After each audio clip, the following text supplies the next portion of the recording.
আসসালামু আলাইকুম ওরহমতুল্লাহি ওবারাকাতুহু। আশা করি সবাই ভালো আছেন। মহান আল্লাহ আমাদের অসংখ্য অগণিত নিয়ামত দান করেছেন। আমরা সারাক্ষণ তার নিয়ামতের মধ্যে ডুবে আছি।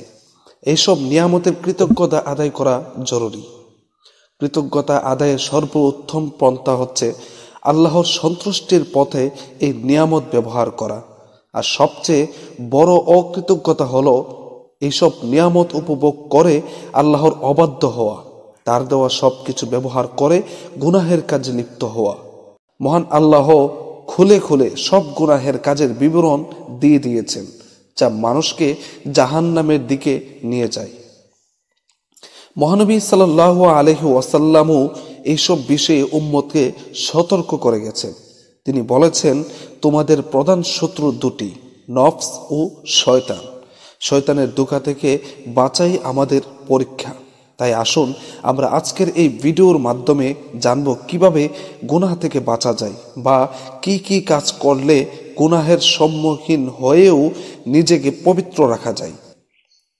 তার আগে বলে নিচ্ছি, যারা জুলফিকার মিডিয়া নামক চ্যানেলটিতে নতুন, তারা অবশ্যই চ্যানেলটিকে সাবস্ক্রাইব করবেন এবং পাশে থাকা বেল আইকনটিতে ক্লিক করুন, যাতে করে পরবর্তী আপডেটগুলো পেয়ে যান সবার আগে। তাহলে চলুন আলোচনা শুরু করা যাক। গুনাহের সম্মুখীন হয়েও নিজেকে পবিত্র রাখা যায়। নফসের মাঝে গুনাহের চাহিদা তৈরি হবে, ভালো কাজের আগ্রহ সৃষ্টি হবে। এমন কোনো মানুষ নেই যার মনে গুনাহের প্রতি আসক্তি তৈরি হয় না।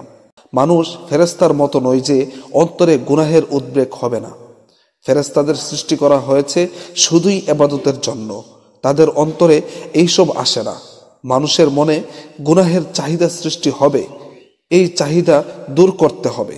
এর মাধ্যমে বান্দা আল্লাহর নৈকট্য লাভ করতে পারবেন এবং তার প্রিয় পাত্র হতে পারবেন। দুটি স্পষ্ট পথ, এক শয়তানের পথ, এটি হলো গুনাহের কাজ করা, কুপ্রবৃত্তি দাসত্ব করা। আর দুই রহমানের পথ, আল্লাহর পথ, এটা হলো শয়তানের পথে না চলা, কুমন্ত্রণা থেকে বাঁচা। জোরপূর্বক এ থেকে বেঁচে থাকতে হবে, এটাই মুজাহাদা। এর জন্য ধৈর্য ধারণ করতে হবে। মন ঝুঁকে যাচ্ছে গুনাহের দিকে, কিন্তু আল্লাহর ভয়ে গুনাহ থেকে বিরত থাকছে, ধৈর্য ধরছে।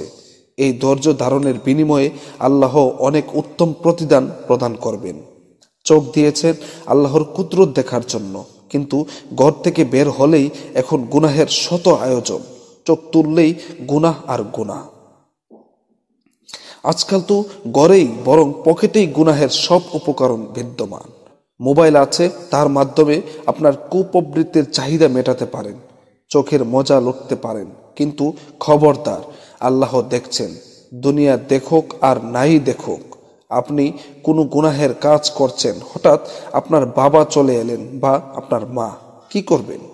সেই কাজ করতেই থাকবেন, নাকি যেভাবেই হোক, যত কষ্টই হোক, আপনি সেই কাজ থেকে বিরত থাকবেন?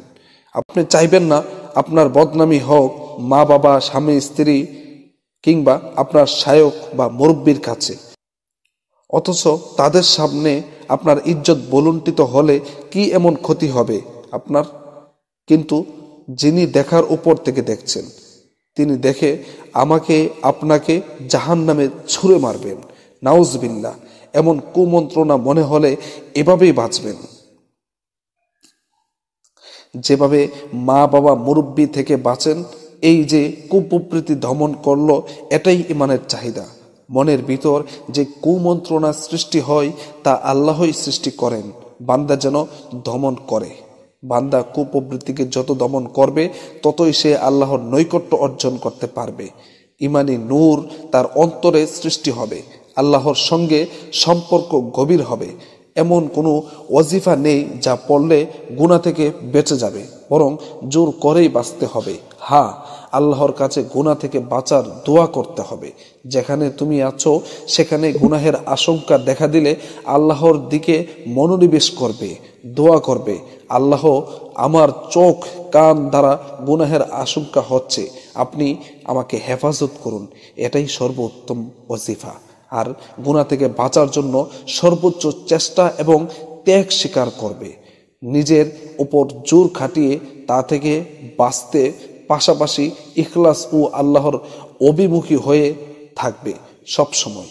আল্লাহ আমাদেরকে সব রকমের গুনাহ থেকে বেঁচে থাকার তৌফিক দান করুক, আমিন। আজকের মতো এখানেই বিদায়। আসসালামু আলাইকুম ওয়া রাহমাতুল্লাহি ওয়া বারাকাতুহু।